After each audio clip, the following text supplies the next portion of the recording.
with Wakanda Forever now in theaters, we have reached the end of Phase 4. Now, I know some people might argue that Guardians of the Galaxy Holiday Special is actually the completion of Phase 4. Well, Kevin Feige said that Wakanda Forever is the end of Phase 4, and Kevin Feige is Lord of MCU. So, I'm going to believe Kevin Feige. So, it's time, guys. We are going to rank all 17, yes, that's right, 17 projects that Phase 4 had to offer, because Phase 4 was a wild ride. It was filled with ups and downs, but there were also some golden nuggets in there. So, without further ado, guys, let's kick off this list. Number 17, and that's gonna be I Am Groot. Now, I know some people could argue that this shouldn't even count. This shouldn't even be on the list. Well, guess what? It's my list. I want to add it on there. It was released in Phase 4. It's a quick little short of Groot doing things. It's cute. It's innocent. It's not very entertaining. I watched the first episode. It was 5 minutes long. It had 2 minutes of credits. This was so not worth the pain that the VFX artists had to go through to get this pumped out. So for that reason, this is coming in at number 17. Moving on to number 16, and this one breaks my heart to put this low, guys, because I was so excited. It's She-Hulk. I'm sorry. I really, really, really wanted to love She-Hulk. I was even on my buddy Zach Guller's YouTube channel before the show came out. I was telling him that this is going to be surprising. This is going to be the one that people are going to be pleasantly surprised by and just love. You got She-Hulk Attorney at Law coming out next month, premiering. That should be a lot of fun. I think it's a surprise. I know Milne is hyped for it. It looks fun. I don't care what anyone says. I think it's going to surprise. It started off so strong.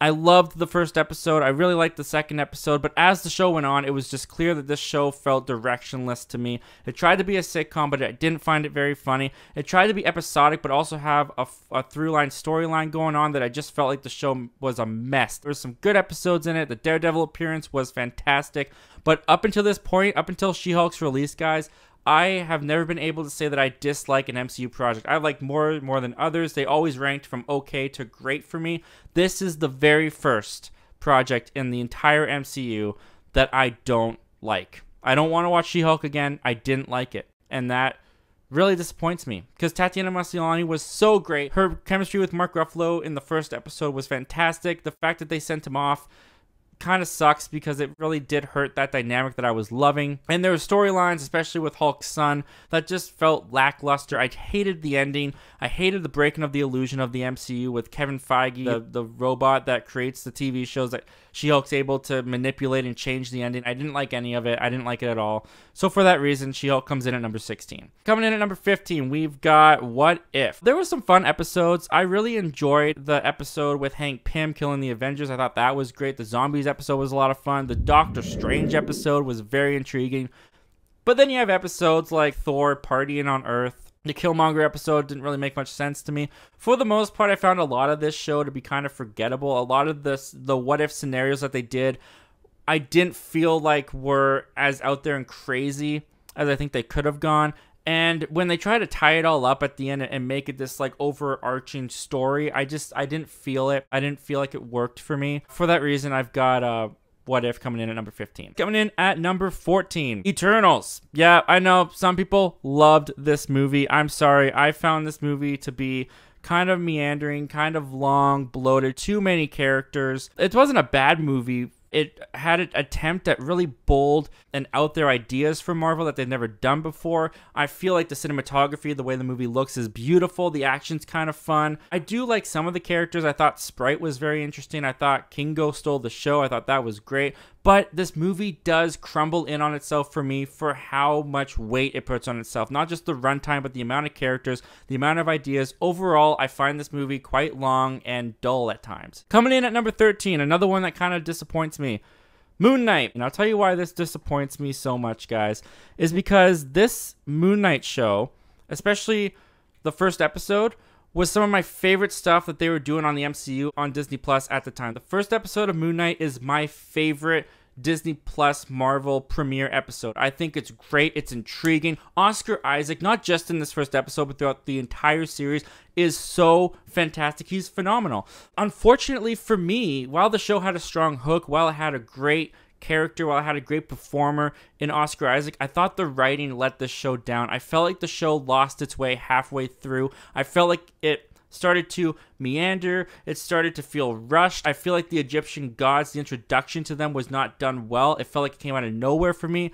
Honestly, felt like it jumped the shark for the MCU. The fact that I was supposed to just buy that these Egyptian gods were all over the MCU for all of time. And then there's big Egyptian gods fighting over the city in the end of the episode. Great performances, but a messy show overall that while I enjoyed some of it, I honestly, by the end of it, I was losing my enjoyment. And that makes me disappointed because Moon Knight seemed really cool. Number 12 is Black Widow. Black Widow, I thought, wasn't a bad movie. I know that there's been a lot of jokes about Black Widow, especially with its CGI in the third act.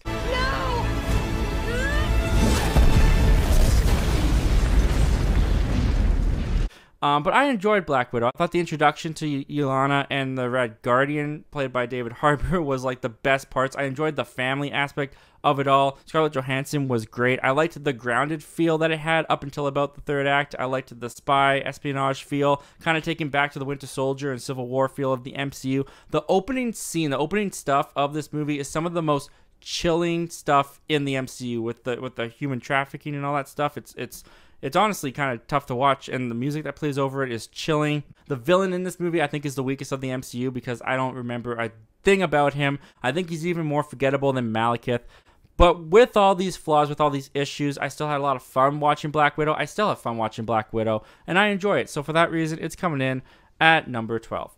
All right, guys, coming in at number 11. Hawkeye was it was fine. I enjoyed the Christmas feel of it. I enjoyed the smaller stakes that it had. Haley Steinfeld and Jeremy Renner were great and so much fun to watch. I loved their chemistry. I enjoyed the introduction to Kate Bishop. I really enjoyed the fun, down-to-earth moments. I loved Steve Rogers, the musical. I thought that was great. But this is another Disney Plus series where I kind of felt like the story meandered a little bit. I feel like it kind of drug on more than it needed to drag on.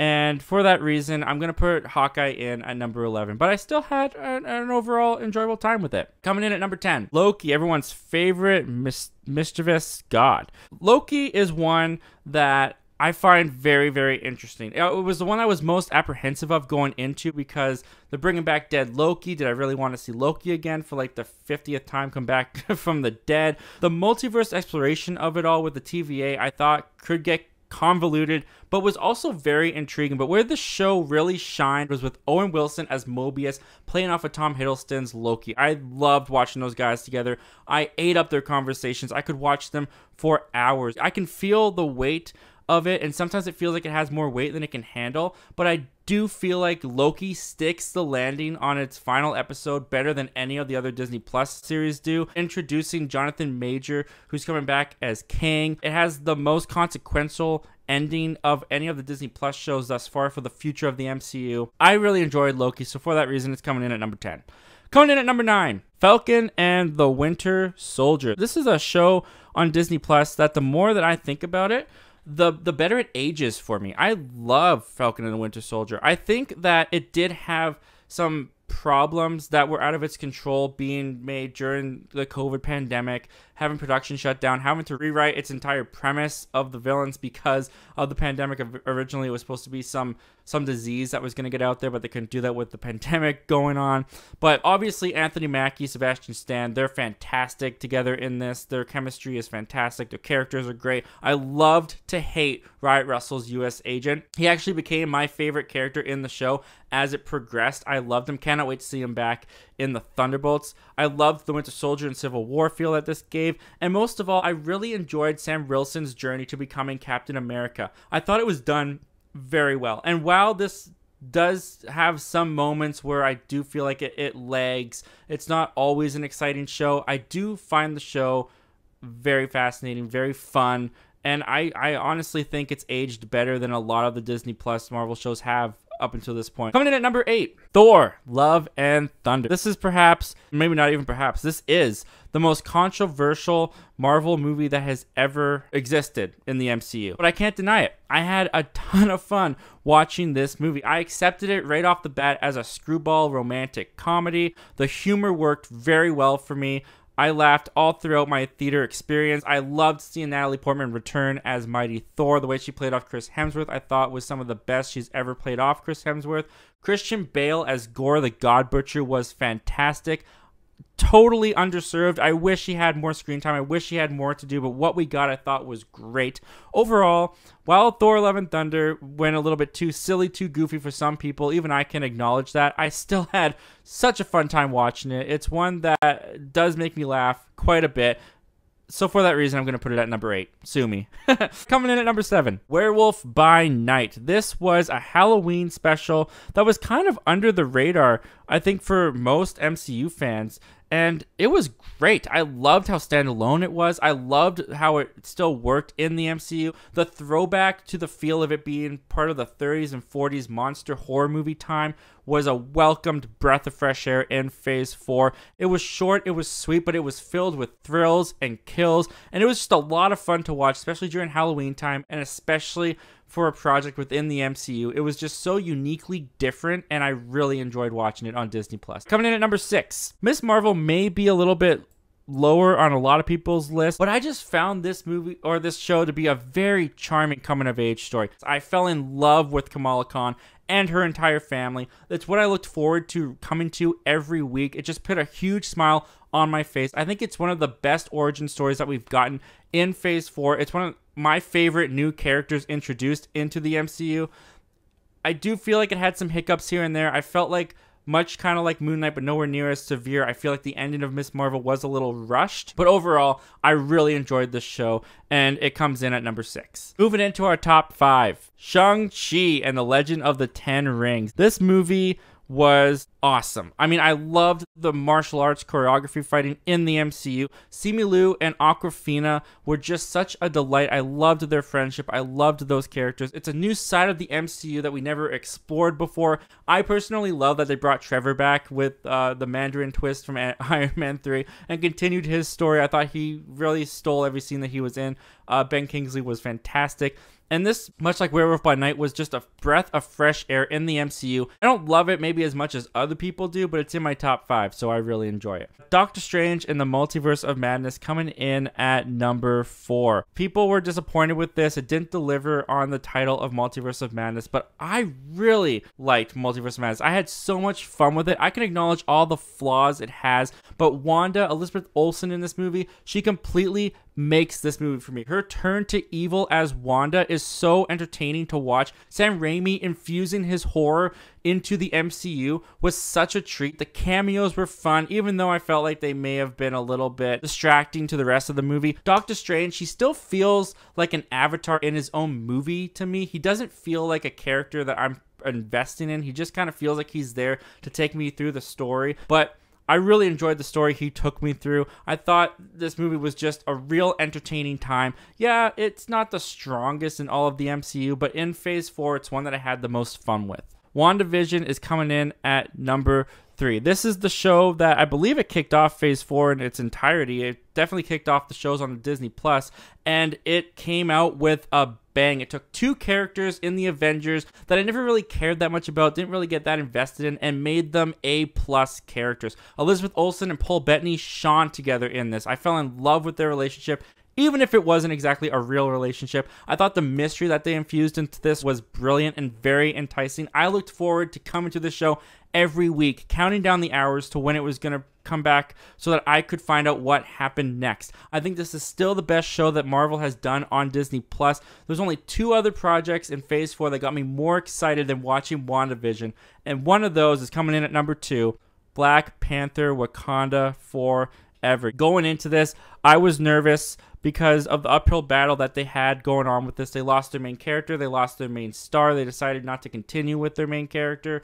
They had a Black Panther movie without Black Panther in it. How was that going to go? Turns out it went pretty great because they killed it. I loved the epic scope and size of this whole thing. The action was great, but the cast in this movie was absolutely phenomenal, top to bottom. The way that they just brought their real, raw, emotional grief into this movie, it gave this movie a real emotional core. I found the storyline to be beautiful following Shuri. I thought the villain in this was very well serviced, was a great villain for this. It might have been a tad bit long, but I was engrossed into Wakanda once again in this movie. I was completely wrapped up in everyone's story that was going on. I loved Wakanda Forever. For that reason, it comes in at number 2. And finally, you knew it was going to be number 1. It's Spider-Man No Way Home, guys. What can I say about Spider-Man No Way Home? I'm a Spider-Man guy. I love Spider-Man. I love Peter Parker. I got 3 Peter Parkers in this movie. We got Tobey from my childhood. We got Andrew Garfield from my teen years. And then we got Tom Holland in my adult years. This was an encapsulation of my love for Spider-Man across my entire lifetime as far as I'm concerned. It was a celebration of 20 years of Spider-Man on the big screen. You brought back all the classic villains. We got to see Alfred Molina as Doc Ock again. We got to see Willem Dafoe as Green Goblin again. What? And not only did it have all these components into it, but it still focused on Tom Holland's Peter Parker. It still gave him a story. It was still all about him. It still grew him as a character, made him a Spider-Man. I admit the first half of the movie is good. I enjoy it. It's not the strongest, but when we get to that second hour, I don't know if a movie's ever made me happier. The way that Tobey Maguire and Andrew Garfield are weaved into the narrative is better than I ever could have imagined they could do it, and it still sets up Tom to go on further into his journey. I loved Spider-Man No Way Home, and for that reason, Spider-Man No Way Home comes in as my number 1 favorite of Phase 4. Woo! Alright, guys, almost knocked all my figures off there. There goes Darth Vader. What did you guys think of this ranking? What did you guys think of Marvel Phase 4? What is your ranking of Marvel Phase 4? Comment down below. Let me know all your thoughts and opinions. If you're watching this after Friday and you want to include Guardians of the Galaxy, the holiday special, I will allow it. And with that said, guys, let's take a look at what you are saying.